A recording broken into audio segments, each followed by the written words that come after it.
बिस्मिल्लाहिर्रहमानिर्रहीम। अस्सलाम वालेकुम। इब्तिदा रब्बुल इज़्ज़त के नाम से जिसने जान दी जहान दिया, और दरूद व सलाम मोहम्मद व आले मोहम्मद पर। आइए इनके साथ नासिर नक़वी हाज़िर खिदमत है। नाज़रीन, बहुत सी ख़बरें हैं, बहुत सी आगाही हैं, बहुत सी मालूमात हैं, बहुत सी नई सूरत हाल है, उससे आपको आगाही दूँगा। और पहली ख़बर यही है कि इमरान ख़ान की कत्ल की साजिश बनाई किसने। इस बार इमरान ख़ान किसी पर इल्ज़ाम नहीं लगा रहे, किसी का नाम नहीं ले रहे, ना किसी डर्टी हैरी का नाम है, ना किसी मीर जाफ़र का नाम है, ना किसी मीर सादिक का नाम है, ना किसी और का नाम है, लेकिन वो ये कह रहे हैं साजिश हो गई है। अच्छा, जस्टिस मुनीब अख्तर क्यों रूठ गए ये भी बताता हूँ आपको। गंडापुर के ख़िलाफ़ एक अहम मुकदमा बन गया है। अच्छा, वो क्या है वो भी आपको बताऊँगा, लेकिन आइनी पैकेज तैयार, असम्बली का इजलास होगा कल। दोनों ईवानों का, यानी ईवान बाला और ईवान ज़री, कौमी असम्बली का इजलास भी होगा, सेनेट का इजलास भी होगा, और ये सब बातें होंगी सामने।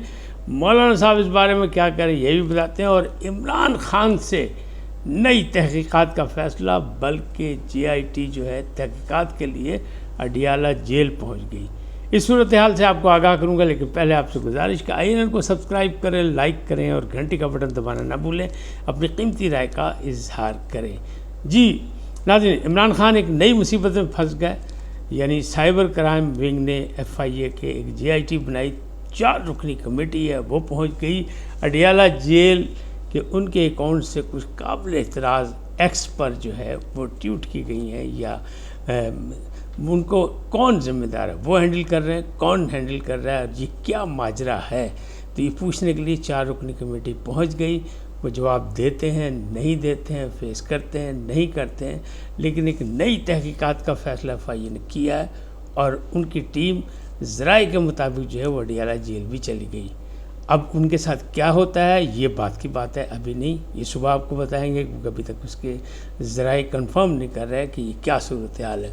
अच्छा, जुडिशल कमीशन की वो रूल्स की तब्दीली, वो जो बनाए गए थे रूल्स, किसकी तरफ से? मंसूर अली शाह उस कमेटी के सरबराह थे, उन्होंने बनाए थे। उसकी थी कमेटी की आज बाकायदा इजलास था, और फ़ायज़ ईसा, यानी कायद फ़ायज़ ईसा जो हैं, काजी फ़ायज़ ईसा जो हैं, वो उसकी सदारत कर रहे थे। लेकिन वहाँ हुई झड़प, और मुनीब अख्तर साहब ने कहा कि नहीं जी, जब तक तरामीम का फ़ैसला नहीं हो जाता, जब तक ये इजलास ना किया जाए। और फिर अटार्नी जनरल से पूछा गया कि जनाब तरामीम क्या आ रही है। उन्होंने कहा जनाब मैं तो सिर्फ अदालत की मुआवनत कर सकता हूँ, पार्लियामेंट में क्या हो रहा है, क्या होने जा रहा है, क्या होने वाला है, इसके बारे में तो वज़ीर क़ानून ही बता सकते हैं, मैं नहीं बता सकता। और वज़ीर क़ानून आज़म नज़ीर तारड़ रहे आज इस इजलास से गायब। लेकिन तमाम तजावीज़ पर बातचीत तो नहीं, मुनीब अख्तर साहब खा गए गुस्सा, और वो खड़े हो गए। उन्होंने कहा यहाँ मन मर्ज़ी के फ़ैसले हो रहे हैं, किसी की कोई बात नहीं सुनी जा रही, और अगर सीनियर जजेस की बात भी नहीं सुनी जा रही तो यहाँ बैठने का फ़ायदा। और उन्होंने कर दिया बाइकाट, वो रूठ गए। लेकिन दिलचस्प बात यह है कि किसी ने उनको मनाने की कोशिश नहीं की, बमे मंसूर अली शाह के एक रिटायर्ड जज मंजूर मलिक ने उन्हें 2-3 दफ़ा रोकने की कोशिश की, लेकिन वो ना रुके, ना किसी और ने उनको रोका, और वो चले गए। अब इजलास तजावीज़ के बाद हो गया मुलतवी, और 28 सितंबर को फ़ाइनल ड्राफ्ट आएगा इसका, और इसमें वही सारी तब्दीलियाँ होंगी कि किस अंदाज़ में जज तैनात होंगे, किस अंदाज़ में आगे सिलसिला चलाया जा सकेगा, और किस अंदाज़ में फिर चीफ जस्टिस बनेगा। ये सारी चीज़ें उसमें आ जाएंगी। रूल्स जो हैं वो उनको, यानी आइनी इस्लाहात यहाँ भी की जा रही है कि निज़ाम अदल में, और इसके लिए एक कमेटी बनाई गई थी मंसूर अली शाह की सरपरस्ती में, यानी उनकी क़यादत में कह लें। तो उसका फ़ैसला तजावीज़ पर गौर हुआ, और अब होगा 28 को फ़ाइनल ड्राफ्ट सामने आएगा मंजूरी के लिए। उस वक्त मुनीब अख्तर का रवैया क्या होगा ये तो वो पता लगेगा, लेकिन अभी नहीं। अच्छा, वो जो कत्ल की साजिश की बात है, बार बार कहा जा रहा है ना, इमरान ख़ान साहब कह रहे हैं, और सुबह भी मैंने व्लॉग में कहा था कि अलीमा ख़ान ने भी कहा है, अली ज़फ़र भी कह रहे हैं, बाकी भी कह रहे हैं, और वो भी कह रहे हैं कि सदर मर्सी की तरह मुझे जेल में मार दिया जाएगा। लेकिन इस बार उन्होंने ये नहीं कहा कि साजिश कर कौन रहा है, इल्ज़ाम किसी पर नहीं लगाया, लेकिन वो कह रहे साजिश मौजूद है। अच्छा, अब अगली बात करते हैं कि जो आइनी पैकेज तैयार है, ख्वाजा आसिफ कह रहे हैं, मीडिया से आज गुफ्तगू करते हुए उन्होंने कहा जी हमारे पर नंबर पूरे हैं, पैकेज तैयार है, और कल और परसों के इजलास में ये सारा काम जो है सामने आ जाएगा।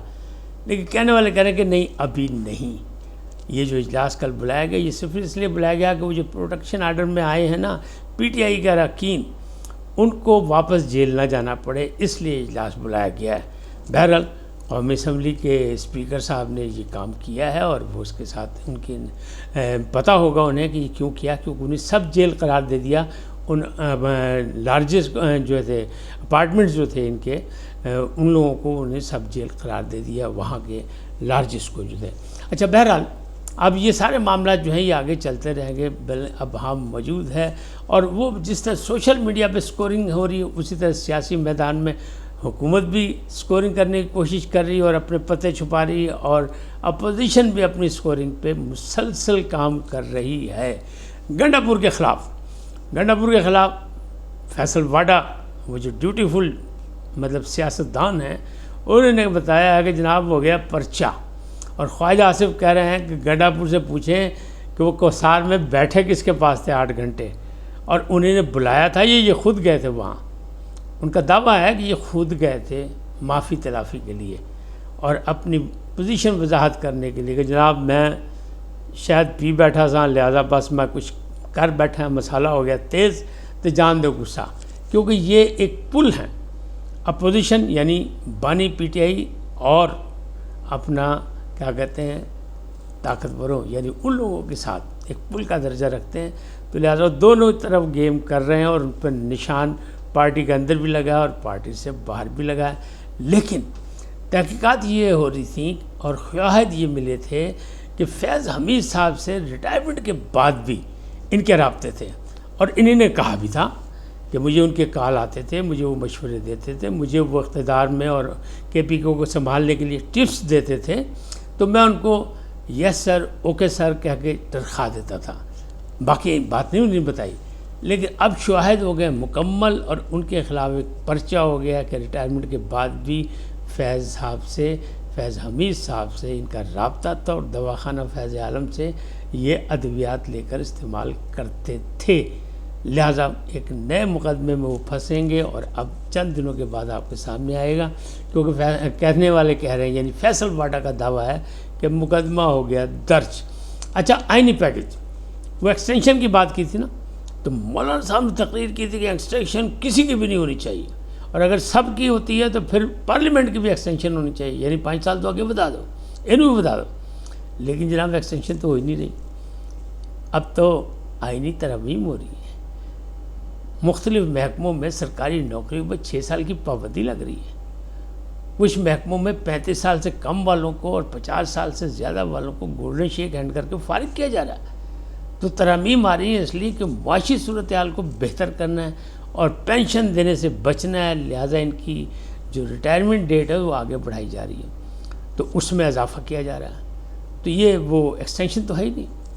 مولانا یہ کہتے ہیں، مولانا نے انڈائریکٹ کہہ دیا کہ ووٹ دوں گا، انہوں نے کہا اگر ہماری تجاویز پہ غور کیا گیا، اس پر ساتھ دیا تو ہم بھی ساتھ دیں گے، ہم بھی ووٹ دیں گے، ہیں ہم اپوزیشن میں، لیکن قوم کے اعلیٰ ترین مفاد میں ہم ووٹ دیں گے۔ ان کی تجویز کیا ہے؟ ان کی تجویز یہ ہے کہ 19ویں ترمیم ختم کی جائے، کہ ایک عامر نے ہاتھ میں روڑ کے ہم سے زبردستی ایکسٹینشن کرائی تھی اور چینجز کرائی تھی، ایک 19ویں ترمیم منظور کرائی تھی، لہٰذا 18ویں ترمیم پہ عمل درآمد کرایا جائے۔ اب حکومت اور وہ کیا کر رہی ہے؟ دوسری جانب بلاول بھٹو زرداری نے بھی پی ٹی آئی کے ارکان اسمبلی کو ایک کھانے پہ بلایا ہوا، وہاں کیا ہوتا ہے، کیا اس کا رزلٹ نکلتا ہے، وہ بھی آپ کے سامنے آ جائے گا۔ اب وہ جو آزاد لوگ ہیں ان میں سے لوگ جائیں گے وہاں، 41 ہیں، 39 تو ایک سائڈ پہ ہو گئے، لیکن وہ 41 لوگ ہیں۔ تو خواجہ آصف ایسے نہیں کر رہے کہ ہمارے میجک نمبر جو ہے وہ پورے ہیں، لیکن ابھی بھی کسی کو نہیں پتا کہ آئینی ترامیم کل پرسوں میں آئیں گی یا نہیں آئیں گی، لیکن ایک حقیقت ہے کہ آئینی ترمیم لانے کا فیصلہ حکومت کر چکی ہے، آئینی ترمیم کا پیکج تیار ہے اور اس پر عمل درآمد بھی ہوگا۔ اس وقت تک اتنا ہی، پھر ملیں گے نئے موضوع کے ساتھ۔ جاتے جاتے آپ سے درخواست، آئیے نا کو سبسکرائب کریں، لائک کریں، گھنٹی کا بٹن دبانا نہ بھولیں اور اپنی قیمتی رائے کا اظہار اپنی شخصیت کے مطابق کریں۔ سدا سلامت رہیں، اللہ نگہبان۔